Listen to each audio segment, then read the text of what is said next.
presupuestales. A pesar de eso, siempre los jueces tenemos muchas vinculaciones. En este caso, el doctor Edwin Figueroa Utarra como Juan Checle y Soria, que son jueces superiores titulares. El doctor Figueroa, juez superior titular de Lambayeque. El doctor Checle, que se va a incorporar en cualquier minuto acá a esta mesa de honor, el juez superior titular de Piura. Son expertos en argumentación jurídica, están en Lima porque cursan en la Universidad del Pacífico una capacitación sobre liderazgo y administración, y es así que aprovechando su estancia acá, sin costo alguno para el Poder Judicial y sin que ellos nos cobren absolutamente nada, han venido acá para conversar con nosotros sobre un tema que creo yo que es sustancial para el trabajo de jueces, fiscales, abogados y público en general, porque todo en la vida es argumentar. Todo el trabajo tiene que ver con eso, a propósito de que se habla mucho de que no hay órganos ni personas exentas de explicar por qué razón es que se toman determinadas medidas, o los jueces en el caso que pidamos resoluciones, y va a ser muy valioso entonces lo que hoy día inicialmente el profesor Edwin Figueroa Utarra pueda decirnos en el tema que le corresponde, que es importancia de la argumentación jurídica en el ámbito jurisdiccional. Él es doctor en Derecho por la Universidad Nacional Mayor de San Marcos, magíster en Derecho del Trabajo por la Universidad San Martín de Porres, que tiene 7 años de juez superior titular, trabaja hoy en la Sala Constitucional de Chiclayo, es profesor asociado de la Academia de la Magistratura en módulos de Derecho Constitucional, Razonamiento Jurídico, Redacción Jurídica, Despacho Judicial y Precedentes Judiciales en varias sedes del Perú. Es profesor visitante del doctorado en Derecho Procesal Contemporáneo de la Universidad de Medellín, Colombia. Es docente también en la Universidad San Martín de Porres, filial Chiclayo. Enseña Derecho Constitucional, Derecho Procesal Constitucional y Jurisprudencia Constitucional. Y también es docente de posgrado, Maestría de Derecho Constitucional, Universidad Nacional de Trujillo y doctorado, Universidad Nacional de Perú, entre otros. También es bueno decirles que estas conferencias se van a colgar en el aula virtual, de tal manera que si quieren de nuevo repasar, tener precisión de algún concepto, alguna cosa, a partir del lunes pueden ustedes observarlo también ahí, recomendarle a sus compañeros, abogados, jueces, fiscales, trabajadores, estudiantes de Derecho, que también pueden percibirla ahí, porque este es un tema transversal a toda la actividad. Sin más preámbulos, entonces vamos a dejar en el uso de la palabra al profesor Edwin Figueroa Utarra para que trate la importancia de la argumentación jurídica en el ámbito jurisdiccional. Aquí lo recibimos con un fuerte aplauso.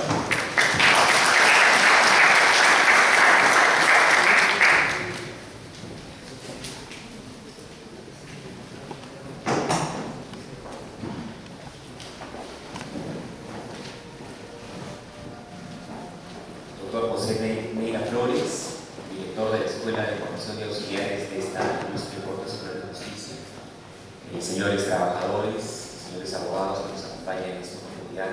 Ante todo, vaya pues, doctor Neira, mi sincero agradecimiento por esta deferencia realmente merecida de poder trabajar con ustedes, quizás brevemente esta tarde, en algunos espacios de reflexión, a propósito de un tema que siempre es relevante. Decía hace un momento precisamente, doctor Neira, siempre argumentamos, ¿no?, en la vida personal, en la vida familiar, a nivel profesional, a nivel social, de nuestro trabajo. Yo quería simplemente, a propósito de este espacio de tiempo que se me va a permitir, poder reflexionar con ustedes algunas líneas matrices propias de la argumentación jurídica, y precisamente trabajando esto en correlación con el doctor Checle Soria, quien vamos a escuchar después. Yo quería presentar algunas líneas de introducción prácticamente de esta disciplina que es importante, ¿no? Es tan importante hoy en día que prácticamente, como ustedes sabrán, pues creo que soy el doctor Checle, lo voy a explicar mejor. La Universidad de Alicante en España precisamente promueve el curso de argumentación jurídica, quizás el más conocido en el ámbito español y a nivel latinoamericano, precisamente a raíz de los cursos de argumentación que imparte esta prestigiosa universidad, que hasta hace más o menos 2 años era simplemente un curso de especialidad en argumentación. Hoy en día se ha convertido en una maestría, ¿no? Tenemos una maestría de prestigio que es propiamente aquella que imparte la Universidad de Alicante, Y yo quería referirme de alguna manera quizás a las nociones básicas con las cuales trabajamos en la argumentación y de preferencia básicamente trabajar pues con dos autores, ¿no? Algunas ideas matrices de planteamiento respecto a la teoría de la argumentación jurídica de Robert Alexie, que hoy por hoy pues, es uno de los autores, por lo menos en el ámbito de la argumentación constitucional de mayor relevancia. No quiero también mencionar algunas de las ideas base planteadas inclusive por el maestro Manuel Atienza, precisamente el director de la Universidad de Alicante, que tuvimos hace poco, en el mes de marzo, en la ciudad de Lima. Hicimos un curso en la Academia de la Magistratura precisamente, y lo interesante fue presentar una serie de ideas básicas y también de análisis, por supuesto, sobre lo que es la argumentación. Y bueno, finalmente quisiera hacer una contrastación. Primero trabajamos con Alexie y luego con Atienza, algunas líneas matrices, insisto, sobre estos conceptos, y quizás al final hacer, decía, un ejercicio de contrastación precisamente con la importancia de la argumentación a propósito del nuevo modelo procesal penal, que es el que nos ocupa hoy en día a todos, porque es un modelo que usted sabe, el proceso de afianzamiento, y la pregunta que quizás podríamos nosotros plantearnos en su primer inicio es en qué medida precisamente pues el nuevo modelo procesal penal, oral por cierto, ¿no? Y el modelo procesal laboral, ya en vigencia en varias partes del país, prácticamente incide pues, en los temas de argumentación. Si yo les voy a presentar quizás algunas líneas, vamos a decir, de interés, de relevancia, para reflexionar sobre la argumentación, la pregunta de oro es cómo eso puede cuajar en un modelo procesal penal en el cual tenemos nosotros un patrón de juzgamiento, de resolución de conflictos que tiene que ser expeditivo. O sea, yo no puedo demorarme prácticamente en resolver un proceso penal si no es, pues, digamos, óptimamente más allá de la audiencia, ¿no? Entonces, al final quisiera yo regresar a ese concepto para que podamos nosotros de repente afianzar algunas ideas básicas. Bien, dentro de lo que son las primeras reflexiones, yo creo que es importante hacer mención, les decía Robert Alexie, porque definitivamente pues, es uno de los autores, uno de los doctrinarios que más ha influenciado en los últimos 30 años, un poco más, desde el año 1978, a raíz precisamente de algunas propuestas que parten a partir del año 1978 en relación a modificar pues, o a enriquecer, podríamos decir, el discurso de la argumentación. Y Alexie presenta, fíjense, una de sus primeras ideas prácticamente sobre la argumentación, planteando que la argumentación en sí es una prevención de corrección, ¿no? Es una frase muy puntual, muy breve por cierto, aunque encierra muchos significados, porque la prevención de corrección, ¿qué implica? Implica, fíjense, inicialmente, tener en cuenta que cuando planteamos nosotros argumentar, estamos pretendiendo, ¿verdad?, que la fórmula, el argumento, el concepto que se quiere vertir es el argumento correcto, ¿no? Y sin embargo, la palabra pretensión, que es una palabra básica de la teoría de la argumentación de Alexie, básicamente quiere decir que nosotros hacemos una propuesta óptima de nuestro discurso argumentativo. Y me voy a los ejemplos para que eso no quede simplemente un argumento abstracto, ¿no es cierto? ¿Qué cosa pasa, por ejemplo, con la sentencia judicial? Y ahora que vamos a hablar en algo del ámbito jurisdiccional. ¿Qué implica la propuesta judicial a través de una sentencia? Implica, pues digamos que pues, más que establecer la verdad procesal, va a proponer una fórmula de consenso entre las partes, entre el demandante y el demandado. Y me refiero a la sentencia judicial porque pues, prevalentemente es por excelencia el discurso sobre el cual, cuando menos, las principales teorías de la argumentación jurídica trabajan. Ustedes me dirán, claro, el abogado argumenta su demanda, por supuesto que sí. El fiscal postula una pretensión punitiva en su acusación fiscal, por supuesto que sí. Y sin embargo, pues digamos, tanto el discurso del abogado como el discurso del fiscal básicamente tiene relación con otros ámbitos de la argumentación. Podríamos llamarlo el discurso de Perelman, un discurso persuasivo, ¿verdad? Yo trato de convencer al juez de mi verdad. Y sin embargo, el instrumento por excelencia óptimo con el cual se puede trabajar, con el cual podemos nosotros delimitar mejor contenidos, es básicamente la sentencia judicial. Entonces, ¿qué cosa hace un juez, por ejemplo, según Robert Alexie, básicamente con una decisión judicial? Más que imponer, fíjense, ustedes me dirán de repente, pero una sentencia es coercitiva.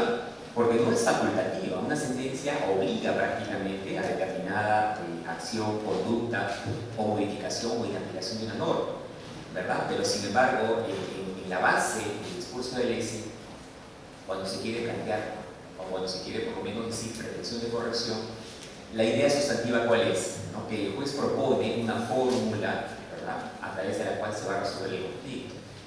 Pero es una fórmula, fíjense, que tiene sus matices, ¿no? Tiene sus matices, obviamente. ¿Por qué? Porque, pues, cuando nosotros hablamos de una sentencia, por lo menos en el ámbito del discurso de la comunicación jurídica, estamos planteando generalmente controversias complejas, ¿no? Controversias complejas.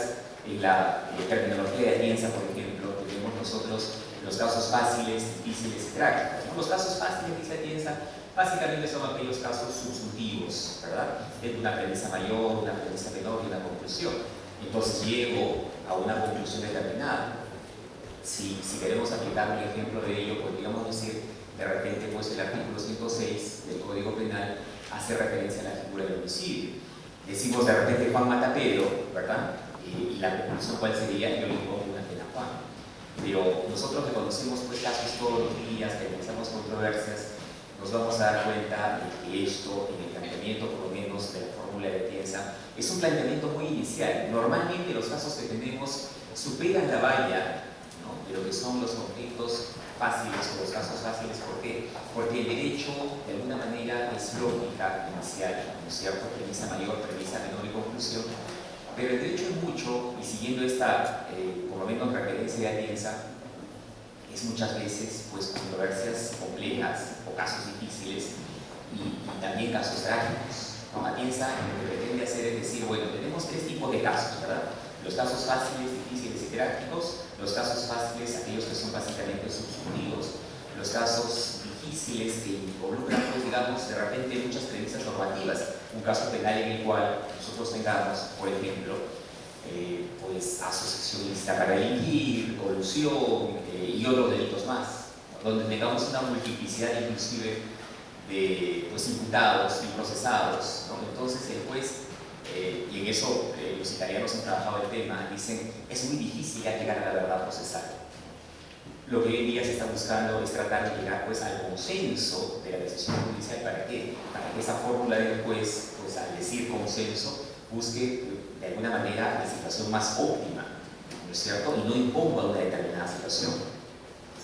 Entonces, tenemos los casos fáciles, los casos difíciles, ¿no?, y los casos trágicos, dice Atienza, son aquellos en los cuales tenemos verdaderos dilemas morales, ¿verdad? Y en donde sustantivamente vamos a tener que incidir pues, en soluciones más complejas. No es lo mismo, por ejemplo, si ustedes me dicen un conflicto hasta los años 1950 más o menos, en los cuales el esquema del constructivismo jurídico nos decía, en buena cuenta, la idea ¿cuál es? La idea es subsumir los hechos dentro del supuesto normativo, que implicaba una fórmula silogística, ¿no? Un silogismo entendido también como una subsunción. ¿Por qué? Porque tenemos una premisa mayor, una premisa menor y una conclusión. Pero la idea relevante, la idea fuerte del esquema del silogismo jurídico era, y insisto, hasta los años 50 más o menos, tratar de asimilar, ¿verdad?, que los hechos del caso se pudieran incorporar al enunciado normativo, al contenido de la norma. Y bueno, y eso, hay raíces históricas que afirman ello. No solamente tenemos la escuela positivista de Kelsen, Puerta desde el año 1920, la escuela histórica del derecho, acuérdense ustedes, Gonzalez, que nos planteaba una interesante sistematización del derecho romano, pero que en buena cuenta trabajaba mucho, pues digamos, el esquema de la vigencia y la importancia de las reglas, ¿no? Entendían las reglas siempre pues como mandatos definitivos, a diferencia de este término que en el discurso de Lexi es un término relevante, es mandatos de optimización. ¿Por qué mandatos de optimización? Porque significa que el derecho permanentemente innova sus contenidos. Tenemos nosotros, pues, digamos, normas, principios, como Lexi, tenemos derechos fundamentales, tenemos nosotros principios o normas, principios que informan el ordenamiento constitucional, que informa inclusive nuestro ordenamiento jurídico y hace que las controversias tengan que ser entendidas como difíciles o si no como trágicas. Entonces, Eso en buena cuenta, fíjense, es un esquema conceptual que creo que cobra relevancia. ¿Por qué? Porque si yo refiero lo de los años 50 y enseguida explico por qué esta vigencia, lo que sí podemos decir es que, pues digamos, hasta más o menos esta década, el derecho básicamente era normativo, ¿no? En el esquema de análisis conceptual podríamos decir si pues los códigos se aplicaban. Trabajamos un modelo quizás referido al Estado legal de derecho o al Estado legislativo de derecho, en el cual básicamente el Parlamento siempre fue el primer poder del Estado y fue fundamentalmente, pues digamos, quien imponía el derecho.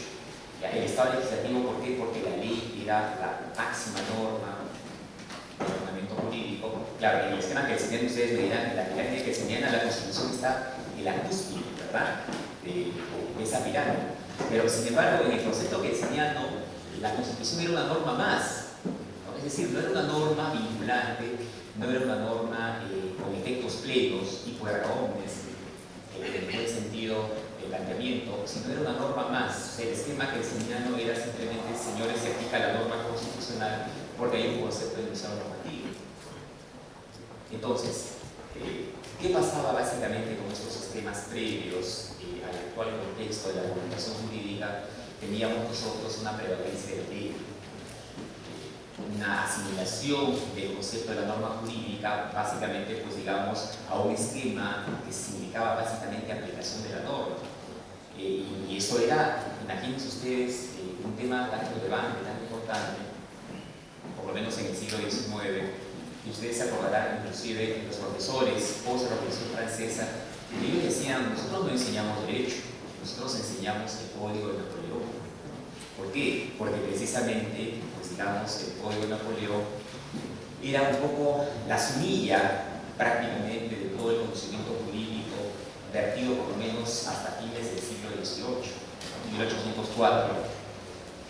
El Código de Napoleón se enraiza prácticamente como la principal norma del ordenamiento jurídico, y la propuesta era muy puntual: los jueces tenían que aplicar la ley, y la aplicación de la ley significaba fundamentalmente, pues digamos, tener en cuenta la importancia, ¿verdad?, de la aplicación de los códigos. ¿Para qué? Para que los jueces no pudieran desviar su atención hacia otros conceptos.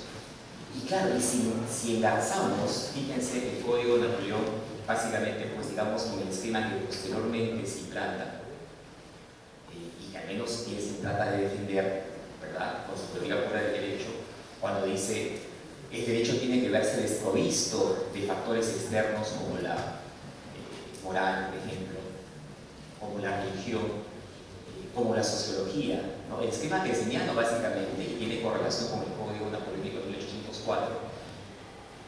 ¿A qué apuntaba? Apuntaba a que efectivamente los hechos pudieran subsumirse dentro de la norma y que no hubiera ningún otro tipo de factor que pudiera viciar la decisión jurídica. De ahí que Atienza pues insistía inclusive en estas últimas conferencias en Lima, sobre todo con la idea de que pues, la teoría pura del derecho de alguna manera era pues, una especie de autorización del derecho, y que otros factores no pudieran intervenir, básicamente, ¿para qué? Para distorsionar el sentido de la voluntad del juzgador.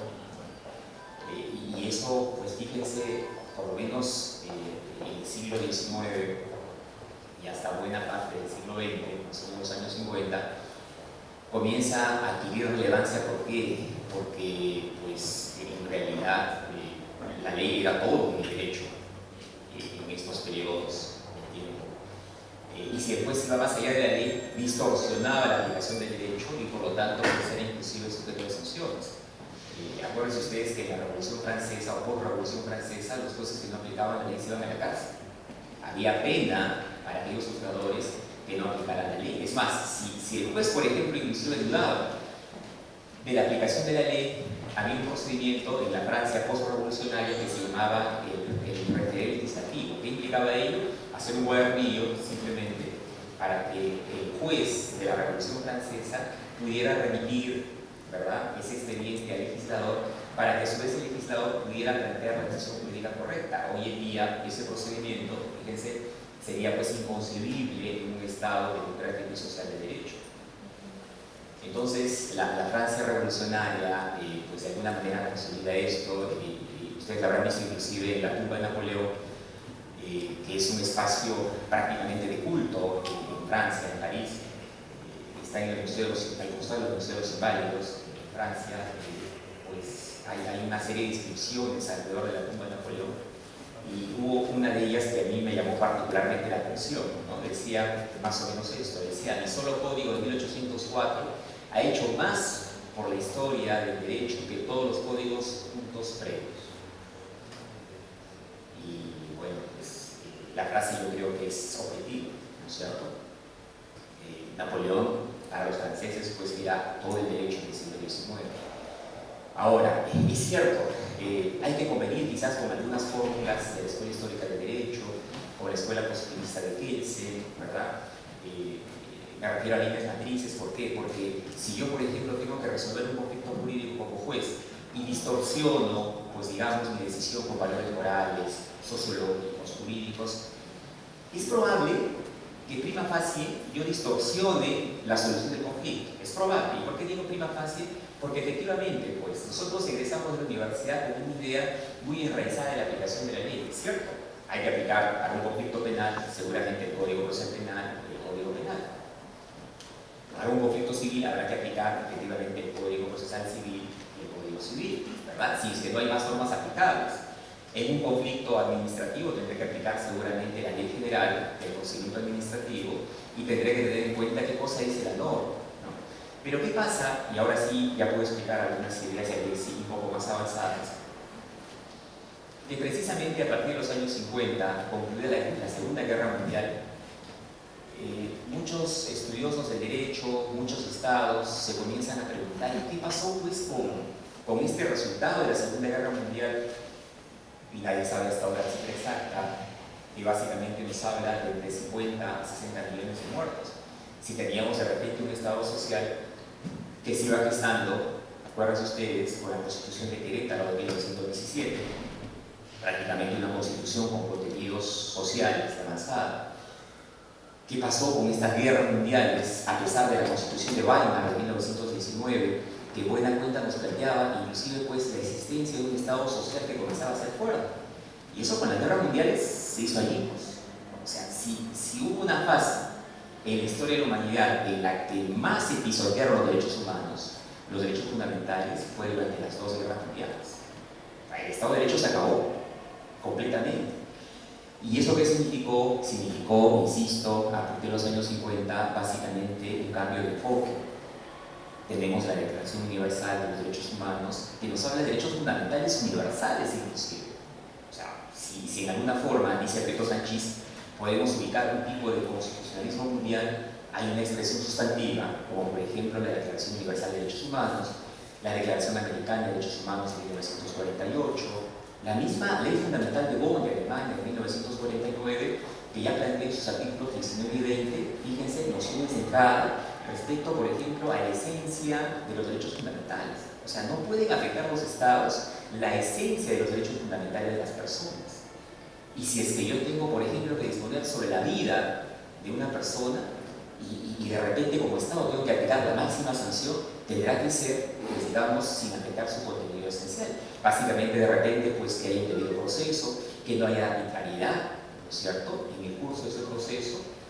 Y así se van sumando, fíjense, una serie de elementos adicionales. Acuérdense de la Constitución de la República, de la Quinta República Francesa de 1958, la Constitución Española de 1978, y ahí entramos nosotros también, ¿no? La Constitución Peruana de 1979, la Constitución Colombiana de 1991, que fue el punto de partida, pues imagínense, de una Corte Constitucional colombiana muy sólida. Entonces, todos estos instrumentos, ¿qué cosas hacen en buena cuenta? Logran una especie de consolidación de los derechos humanos a nivel de ordenamientos jurídicos nacionales, de los derechos fundamentales.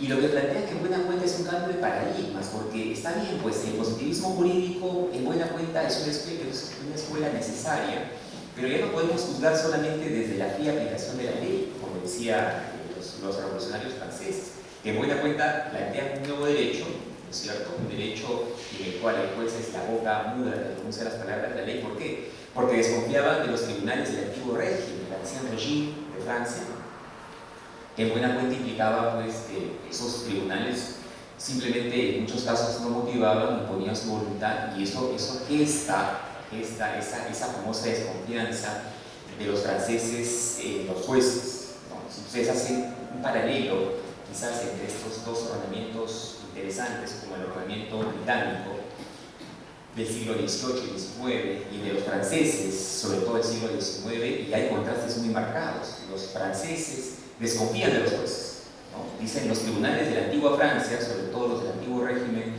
no son confiables porque imponen su voluntad, ¿no? Mientras que en Inglaterra se hablaba con énfasis de un constitucionalismo bien equilibrado, en el cual, pues adoptando algunas ideas de Montesquieu, se decía, está bien, separación de poderes sí, pero a su vez tiene que haber también equilibrio de poderes, ¿no? Es decir, poderes que efectivamente se controlen unos a otros y en los cuales haya un control sustantivo, objetivo y necesario de los excesos de los poderes del Estado. Y los jueces tienen ahí un papel importante, porque los jueces obviamente podrían eventualmente frenar inclusive, pues digamos, los excesos del poder legislativo y del poder ejecutivo, cosa que no pasaba en Francia, ¿no? En Francia se habla mucho de una especie de mitigación del control, ¿no? Hay un estudio interesante de Manuel Aragón, que es magistrado del Tribunal Constitucional Español, y dice efectivamente, pues no, lo de los franceses es una mitigación del control, porque hablamos de un concepto básicamente enraizado en la separación de poderes.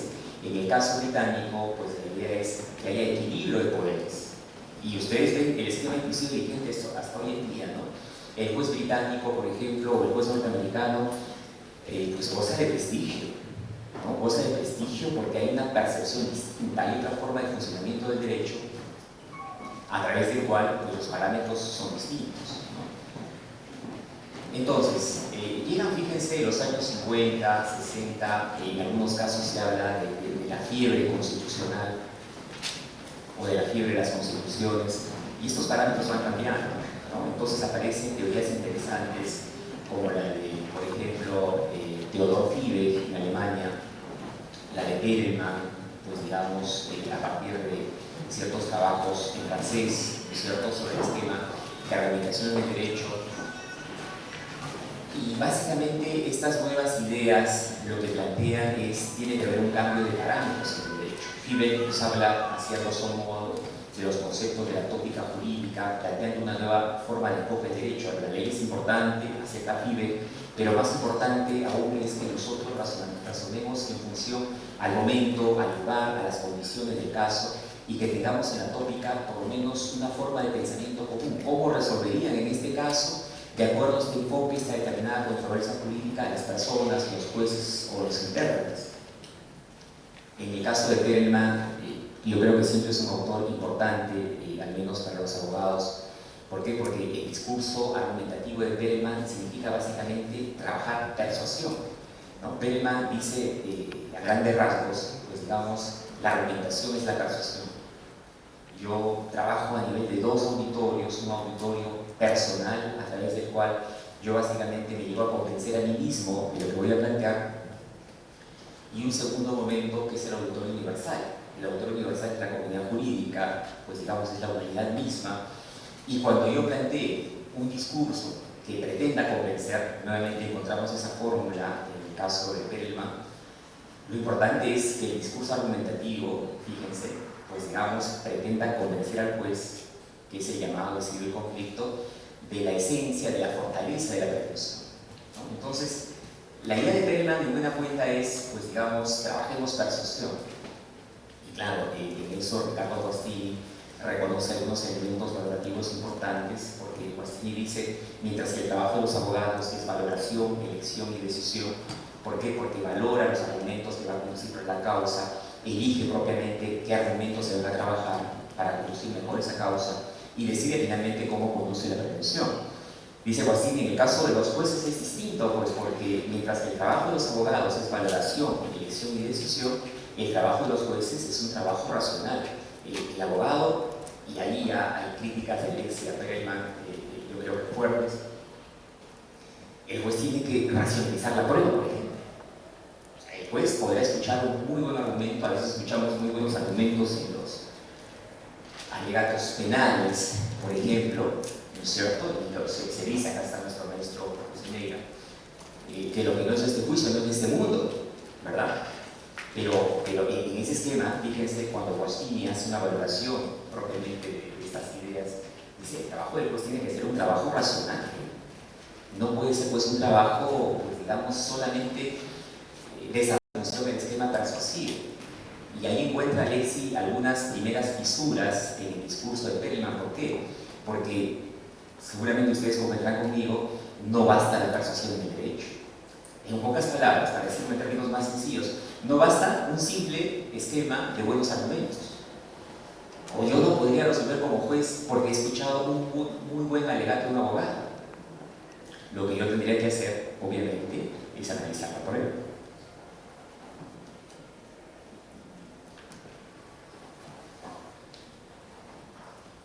Bueno, entonces, fíjense qué pasa con estos esquemas que yo creo que son interesantes porque de alguna manera ilustran qué cosa fue el derecho pues hasta los años 50, por lo menos en el ámbito argumentativo, qué cosa optó por ser después el derecho. Hablábamos de tópica, con Perelman hablábamos muy brevemente de lo que es el discurso persuasivo. Luego entra Toulmin con algunas ideas de lógica práctica. Dice, el derecho no solamente es la ley tampoco, sino es working logic, o sea, lógica práctica, ¿no? Y ustedes se dan cuenta pues, que los norteamericanos, por ejemplo, ¿no? Son muy pragmáticos. Quieren resolver un conflicto, señor, aplique la regla 1, 2, 3, 4, 5. Quiere resolver un determinado problema. Habrán visto ustedes, por ejemplo, muchas sentencias del Tribunal Constitucional en los cuales se fija, por ejemplo, pasos para la racionalidad, 3 pasos. De repente, idoneidad, necesidad, ponderación. Pasos para determinar, por ejemplo, la viabilidad de una acción de amparo contra resolución judicial, ¿no? Suficiencia, coherencia y razonabilidad también. Entonces, ¿qué pasa? Que, pues digamos, eso es un poco herencia del derecho anglosajón, pero yo creo que es una fórmula interesante, una fórmula bastante práctica. ¿Por qué? Porque bajo estas ideas de working logic, lo que se quiere hacer, en buena cuenta, es tratemos de que el derecho sea práctica, ¿no? De que el derecho sea la lógica de este momento y no que sea, pues digamos, el esquema de la ley. Y estos 3 autores, que Alexis los denomina, a quien se lo hace con más énfasis, los precursores, los autores precursores de la argumentación jurídica, en buena cuenta lo que se quiere hacer, pues digamos, es ir cambiando ese parámetro, ¿no? De que la aplicación de la ley es importante, es necesario, pero pues digamos no es lo único necesario, ¿no? Y aquí viene ya con énfasis, y eso le da pues vida al derecho constitucional de los últimos 30 años, viene el discurso de la pretensión de corrección de Alexis, que anunciaba al comienzo de mi exposición, la idea inclusive de que la argumentación, dice Alexis, es un discurso racional también, y de repente con marcados contrastes, ¿no? Porque si ustedes conocen un poco del discurso de la ponderación, que voy a mencionar muy brevemente, mucho se dice que la ponderación, pues digamos, es el peso de los principios, el derecho a la vida, por ejemplo, frente al derecho a la comisión religiosa, ¿no? Un caso de la Corte Constitucional Colombiana del año 1997, en el cual un niño sufre un accidente de tránsito, llega a la clínica y los médicos dicen, tenemos que hacer una transfusión urgente de sangre y si no el niño muere. Llegan los padres y dicen, lo sentimos, señor, no, doctor, nosotros somos testigos de Jehová y no aceptamos la transfusión de sangre por nuestros principios religiosos. Entonces, dice la Corte Constitucional Colombiana, tenemos un caso muy puntual en el cual reglas se enfrentan a principios, o en su caso, a través de la ponderación tengo el principio o derecho fundamental a la vida, ¿no es cierto? Y si nosotros decimos, inclusive un médico, en buena cuenta hace un juramento hipocrático, y en buena cuenta lo que plantea es salvar esa vida. Sin embargo, la convicción religiosa lo que hace en buena cuenta es decir, no, pues, si usted hace una transfusión de sangre de una persona, está contaminando la sangre de esa persona y por lo tanto contaminando su vida. Entonces, ahí sí que plantea de alguna manera una situación de contraposición, porque dice, vamos a implementar, pues digamos, un llamado discurso racional, que en buena cuenta es, y eso lo pueden ustedes ver en la teoría de Alexis, 28 reglas del discurso racional, algunas de ellas muy básicas, no los voy a complicar con todos los detalles, pero sí podría, por ejemplo, decirles, una de ellas, una de las primeras es: yo no puedo contradecirme a mí mismo cuando yo planteo pues, un argumento, ¿cierto? La sentencia contradictoria, pues imagínense, afecta a aquello que llamamos nosotros juicio de justificación interna. ¿Por qué? Porque es necesario que una sentencia sea coherente, sea consistente. Entonces, ¿qué pasa con esta, idea inicial de contraposición en la teoría de Alexis? Nos dice el derecho básicamente es una pretensión de corrección. Yo pretendo como juez, yo pretendo como intérprete que mi argumento sea correcto y sobre todo que mi argumento trate de convencer, ¿no? Y si bien es cierto que si yo digo el ejemplo que acabo de mencionar, pues digamos derecho a la vida frente al derecho a la convicción religiosa, a través de la ponderación, dos principios o dos derechos fundamentales que tienen un contenido no definido, sino extenso, y por eso dice Alexis mandato de optimización, lo que queremos decir en buena cuenta, pues es, digamos, que tiene que ver de alguna manera una actitud de énfasis, porque esos vacíos, y ahí podemos hablar siempre de Rudolf Smith, el derecho constitucional es una teoría de la integración, lo que podemos decir nosotros es necesitamos llenar esos vacíos precisamente, ¿no? Los derechos son indeterminados, es muy difícil medir el derecho a la vida. De repente el derecho a la vida para mí podría ser, en el caso que yo les comento, salvar la vida de ese niño, hacer la transfusión de sangre. Pero para los padres el derecho a la vida se relativiza, imagínense, frente a esa necesidad, pues digamos, de respetar la condición religiosa. Entonces la ponderación, fíjense, parte de algunas nociones complejas como estas. Yo no estoy trabajando con reglas, ¿no es cierto?, en mandatos definitivos. Una regla, por ejemplo, puntual, el 5.6 del Código Penal. Aquel que matare a otro es una conducta determinada, ¿verdad? Aquel que matare a otro se trata de pena. Yo me paso la luz roja en la plaza de armas de Lima, la policía me va a poner una multa. Es un ejemplo de regla.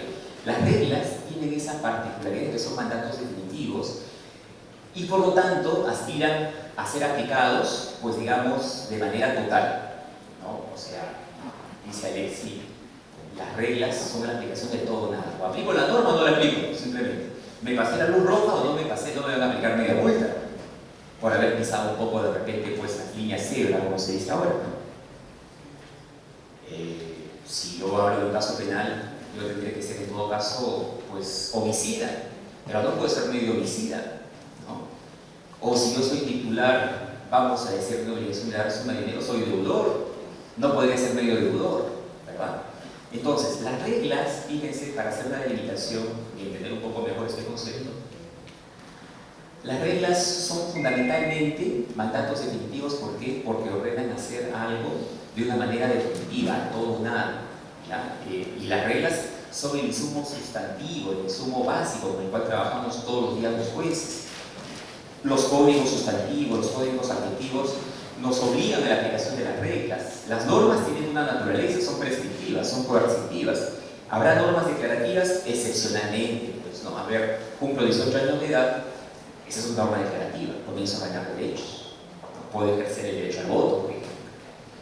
Pero las normas, generalmente, las normas son prescriptivas, ¿no? Y de ahí que nos sirva esta mención para trabajar un poco ese concepto que Alexis dice normas regla, en el sentido de que son mandatos definitivos.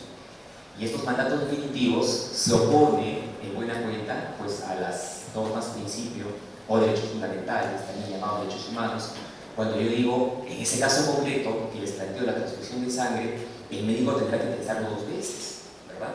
Porque si desobedece lo que le dicta su sano juicio y no aplica la transfusión, el niño muere. Y obviamente ahí hay que tomar una decisión radical. Y en el ejemplo de Colombia, pues la Corte Constitucional, ante un reclamo que formulan los padres, valida finalmente la aplicación, ¿no?, del mayor pesaje del derecho a la vida. Entonces, en este caso, fíjense, y en muchos otros, ustedes conocerán muchos de los casos de la ponderación y del principio de proporcionalidad del Tribunal Constitucional. Lo que se hace básicamente es eso, ¿no? La idea de la ponderación, ¿qué cosa es? Pues digamos, enfrentar un principio con otro, ¿ya? Y que uno de ellos prevalezca frente al otro, pero con una tingencia, ¿no?, bajo un criterio de jerarquía axiológica móvil. ¿Eso qué significa? Significa que de acuerdo al caso concreto, Porque yo no podría decir, y Alexis enfatiza por lo menos el criterio en ese sentido, no estamos diciendo que en todos los casos, pues digamos, el derecho a la vida prevalezca frente al derecho a la condición religiosa. De repente, de forma excepcional, ¿verdad?, habrá una situación en la cual las condiciones fácticas cambien y nosotros digamos que pues, ¿no?, las condiciones estarían. Entonces, eso nos lleva, veámoslo de esta forma, a por lo menos llegar a una conclusión sustantiva, ¿no? O sea, la ponderación con las teorías de Alexis comienza a configurarse como uno de los contenidos más importantes de los últimos 30 años de lo que es los derechos fundamentales, básicamente los ordenamientos jurídicos, sobre todo por lo menos de España, Alemania, Perú y Colombia, que son ejemplos siempre representativos, logra una consolidación básicamente a partir de estas ideas, es decir, la idea del derecho como pretensión de corrección de un lado, y de otro lado tener la noción de que es importante enfatizar también el discurso racional. Siempre se tiende a oponer de una manera racionalidad frente a racionalidad. Yo haría una separación conceptual muy puntual, ¿no? Y en eso tenemos a varios autores que trabajan básicamente esos conceptos. Alexis, pues digamos, el mismo piensa, cuando nos dicen que pues racionalidad, hacia Figueroa también, racionalidad básicamente es tener en cuenta el sentido prescriptivo de aplicación de la ley. Resolver racionalmente es resolver en función de lo que dice la ley. Pero la razonabilidad, fíjense, pues implica no solamente el contenido racional per se, sino también implica contenidos de razonabilidad. ¿Qué cosa quiere decir eso? Y ahí creo que el maestro Pérez Barba, recientemente fallecido, hace algunos aportes interesantes, ¿no?, cuando da una definición de los derechos fundamentales. Y dice que los derechos fundamentales tienen contenidos de juridicidad. ¿Por qué? Porque respetan la ley, y tienen también contenidos de moralidad. ¿Por qué? Porque básicamente pues, los derechos fundamentales tienen contenidos axiológicos. Si yo digo, me remito nuevamente al caso que les comenté, que es necesario salvar la vida de ese niño a quien si no se le aplica la transmisión simplemente muere, lo que estoy en buena cuenta planteando es un contenido de moralidad. Por supuesto, un contenido de moralidad. ¿Por qué? Porque ese médico estará pensando en función de que el derecho a la vida es un derecho importante, que tiene que protegerse sí o sí, desde su propia perspectiva. Desde su propia perspectiva. Y que tendrá que generar en buena cuenta una decisión jurisdiccional, que va a tener un mandato, una característica coercitiva, porque la decisión del juez yo la voy a tener que acatar. No va a ser, pues, digamos, una cuestión optativa de que aplicamos o no. No, lo que dice el juez tiene que aplicarse.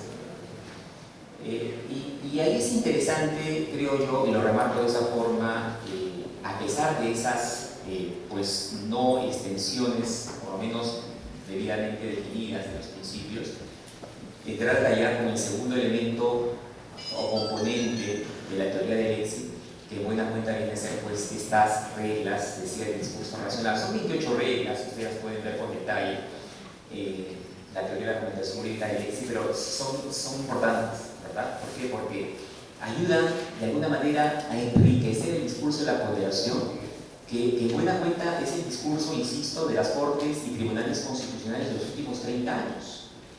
Y que de alguna manera han reflejado, pues digamos, muchas de estas ideas, prevención de corrección, discurso racional, sobre la base de darle forma al contenido de los derechos fundamentales, ¿no? De lo que se ha tratado, básicamente ha sido de tratar de plantear un nuevo tipo de discurso jurídico que en buena cuenta pues va a ayudar a resolver, si seguimos esa terminología de Piensa, sobre todo los casos trágicos y los casos difíciles, porque los casos fáciles, en buena cuenta diríamos, sí, pues el juez que aplique subsuntivo normativamente el silogismo jurídico y podrá llegar a una solución del conflicto, podrá llegar a una determinación, ¿no? Pero, a ver, ¿con qué trabajamos nosotros casi todos los días?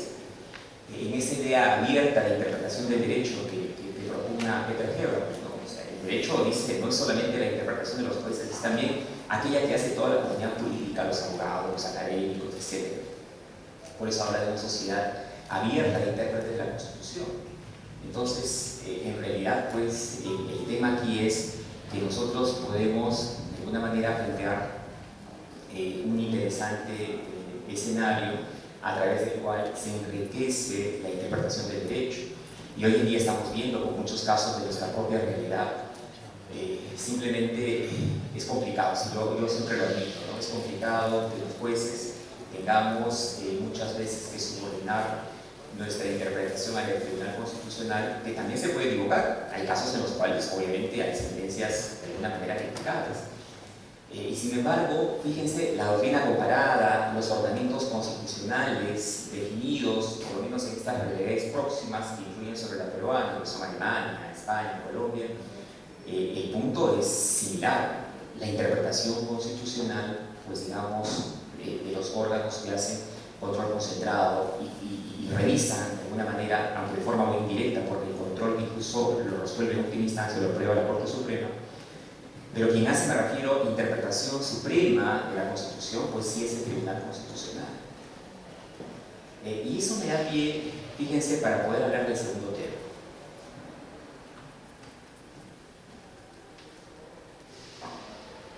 Efectivamente, si hemos descrito hacia grandes rasgos algunas ideas básicas de Alexis y de la importancia de su discurso en el actual derecho moderno, en términos argumentativos, insisto, Manuel Atienza, a quien tuvimos, insisto, hace muy poco en Lima, a fines de marzo lo tuvimos 3 días precisamente explicando todos estos aspectos, y había una idea muy interesante que desarrolló en su exposición, que era básicamente la noción del activismo judicial restringido. ¿Qué implica el activismo judicial restringido? Aparentemente un oxímoron, como dice Monroy Gálvez, ¿no? El oxímoron dice que es muchas veces el contenido que tiene, pues digamos, de positivo y negativo al mismo tiempo. Pues parece un contrasentido, ¿no? Pero un oxímoron es básicamente, pues digamos, una palabra que nos informa de dos contenidos semánticos totalmente contrarios al mismo tiempo, pero es una misma palabra, ¿no? Y dice Atienza, los jueces deben ser activistas judiciales restringidos. Y claro, si hablo de activismo, insisto en el idea del oxímoron, si hablo de activismo, estoy hablando de actitud proactiva. Pero si hablo de restringido, estoy también hablando de restricción propiamente dicha. Entonces, ¿a qué se refería el maestro Atienza básicamente con este término? Se refería a que debe haber una preocupación de los jueces por los derechos fundamentales. Pero esa preocupación tiene que ser moderada, o sea, tiene que ser de una forma restringida. ¿Por qué? Porque ¿qué pasa si nosotros tenemos un juez demasiado activista?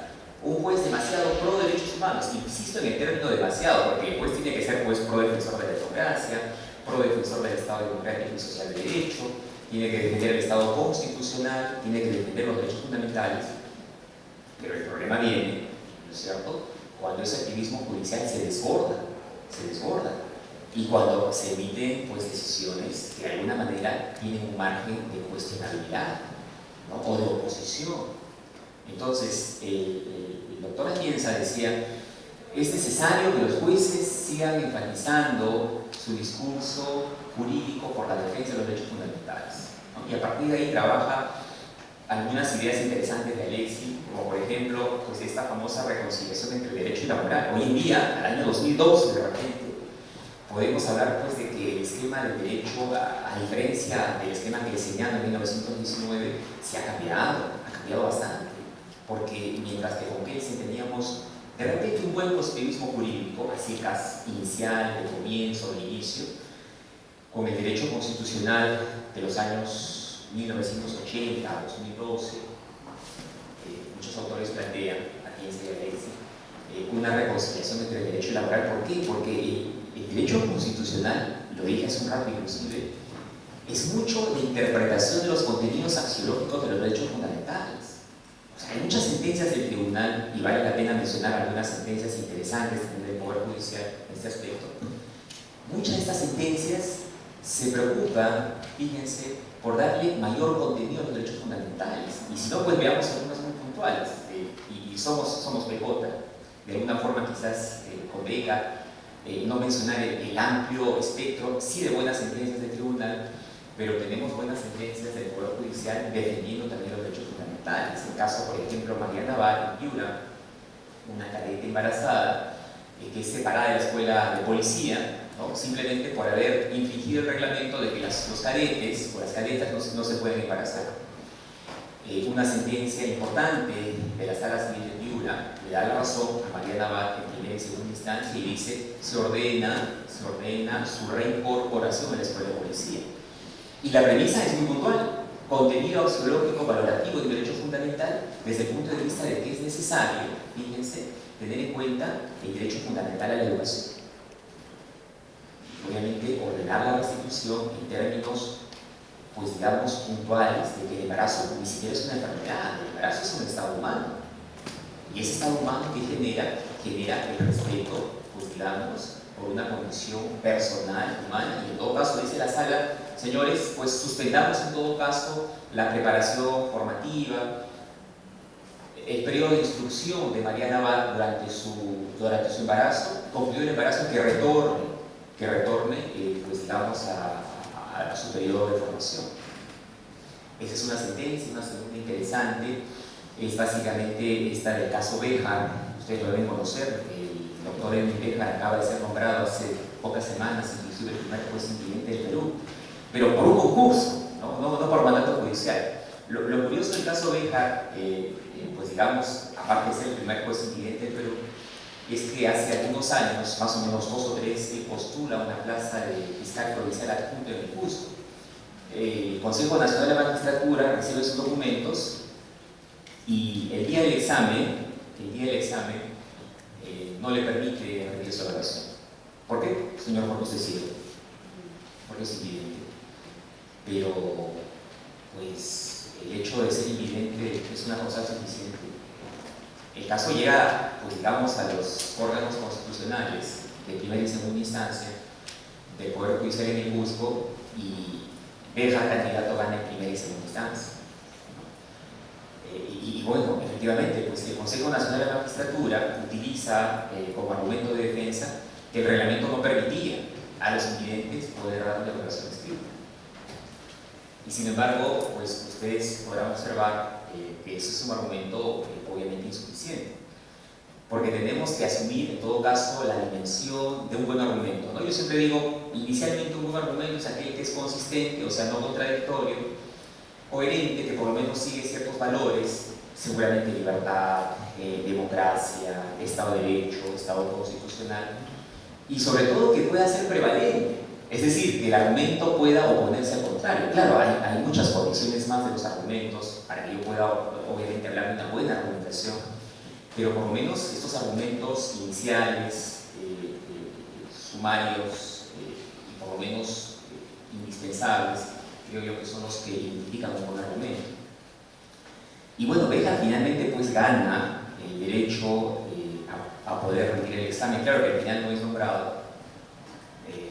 Parece que le faltó puntaje al final del proceso, pero lo interesante fue que se trató de 2 sentencias del Poder Judicial, igual que en el caso Piura, de 2 sentencias importantes del Poder Judicial que se preocuparon por la defensa de los derechos fundamentales, porque efectivamente, pues, ¿no? Es decir, podríamos nosotros de primera impresión decir, sí, pues el fiscal invidente no va a tener de repente la misma facilidad, ¿verdad?, que un fiscal que sí puede ver.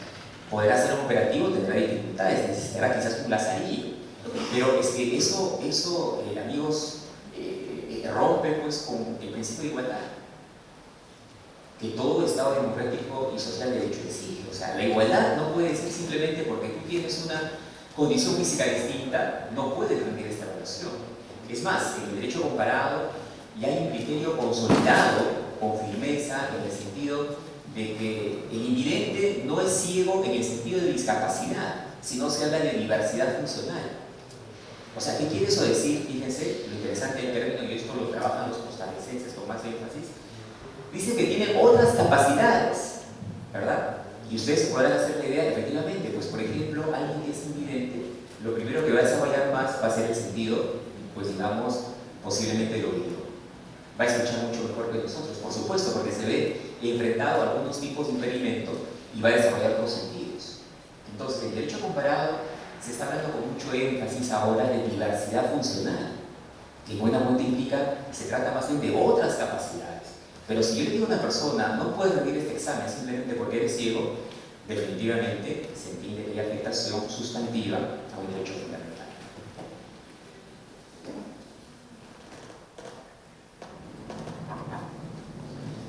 Y bueno, en realidad pues hay sentencias del Tribunal Constitucional que yo creo que sí son pedagógicamente interesantes, hacen un buen ejercicio de docencia jurídica.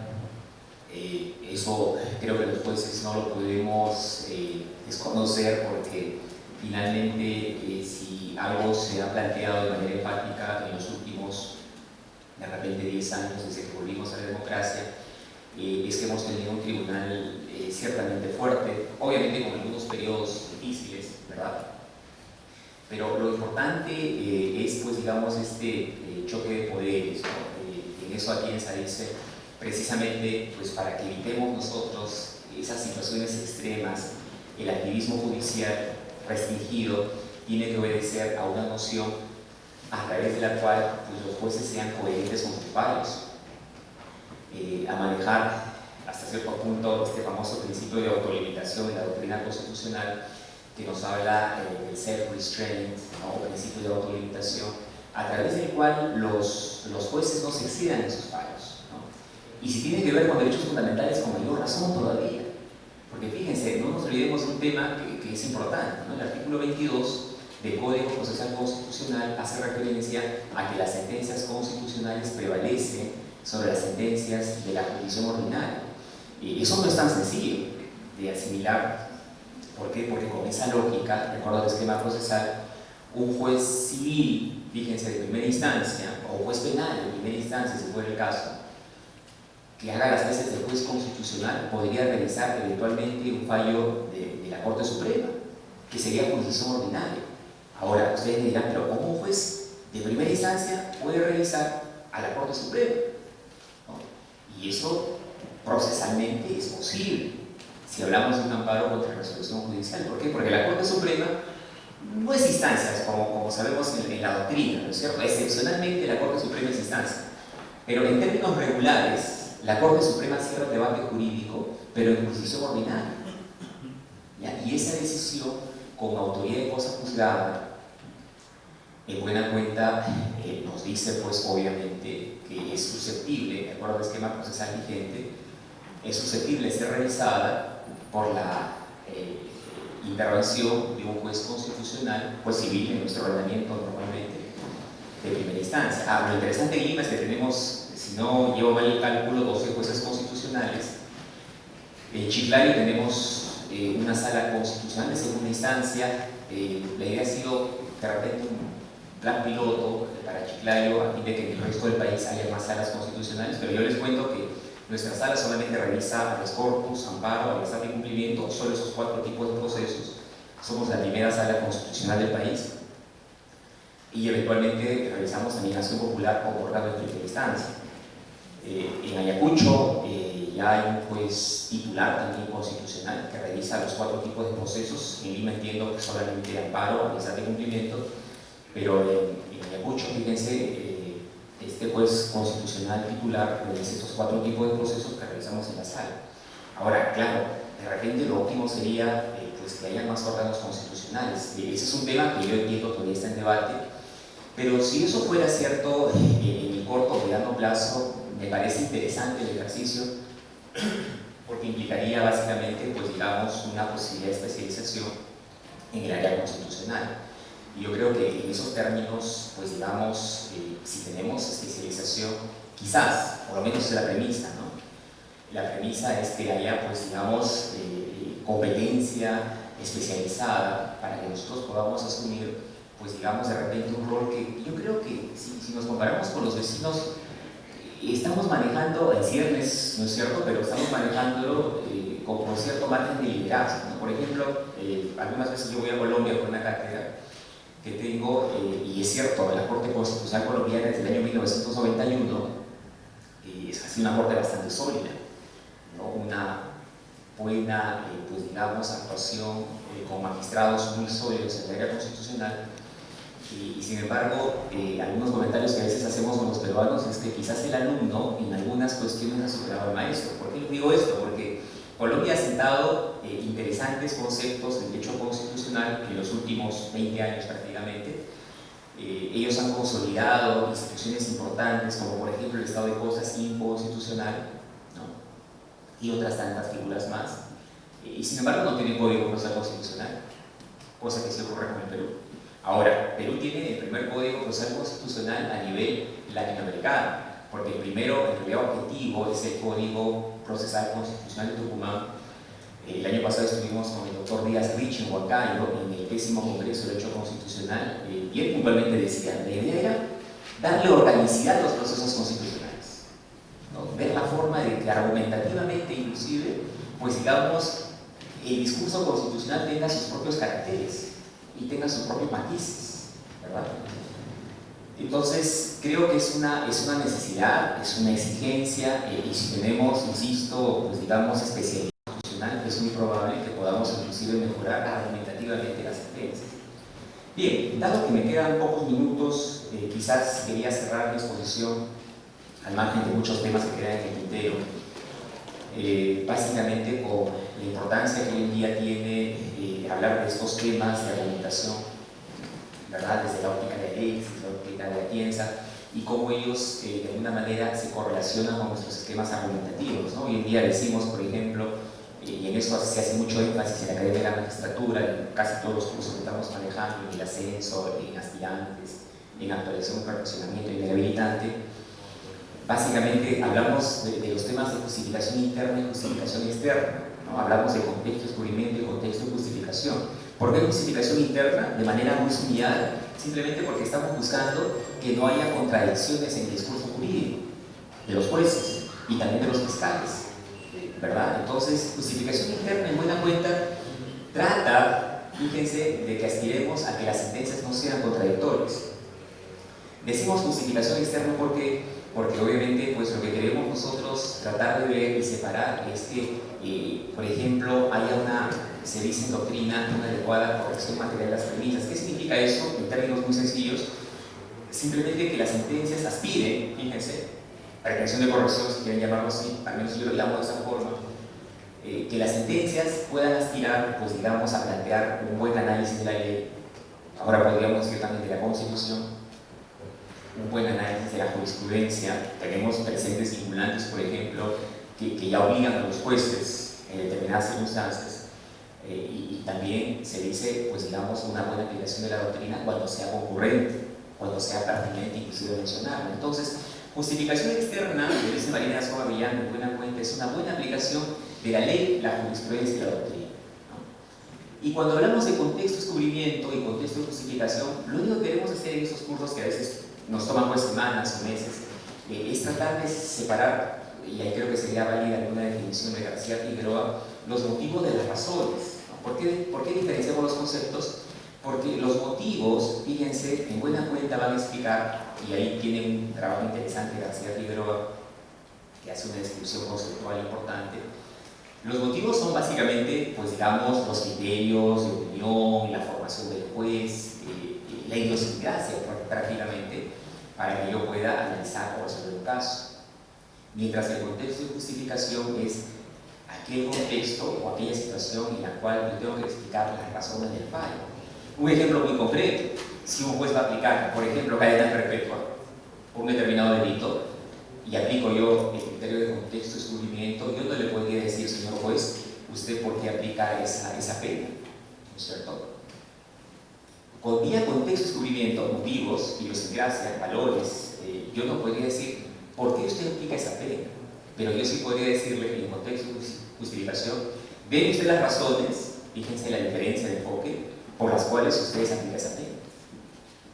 Entonces, por lo menos en el discurso moderno, en la argumentación, lo que se quiere entonces, si ustedes ya animan las ideas, es evitar que una sentencia, por ejemplo, contenga motivos. Y si hubiere que se mencionan motivos, que sean muy puntuales, que sean tenues y que no prevalezcan sobre las razones.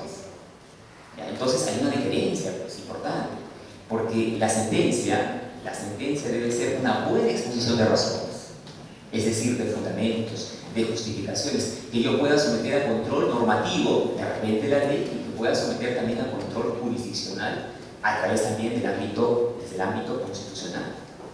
Entonces, en la academia a veces, fíjense, nos pasamos semanas explicando estos conceptos, pero en buena cuenta queremos simplemente decir eso, ¿no es cierto? Que esos valores personales que usted tiene pueden ser importantes, pero no deben ser aquellos que pesen más. Los argumentos que deben pesar más deben ser, pues digamos, las justificaciones propias que ustedes expongan como jueces. Y es más, eso va también para los abogados. ¿Qué pasa si el abogado dice simplemente, bueno, yo defiendo a mi patrocinado o quiero que lo absuelvan porque él es una buena persona? Simplemente. De repente es una buena persona en el sentido real, pero jurídicamente el juez tendría que decir, yo quiero, señor, que usted me diga por cuáles razones o cuáles son las justificaciones que me obligarían como juez a absolver a su defendido. Entonces hay diferencia, hay evidencia. Cerramos entonces antes que tengamos luz roja, simplemente con la idea esta que les comentaba al comienzo de la exposición.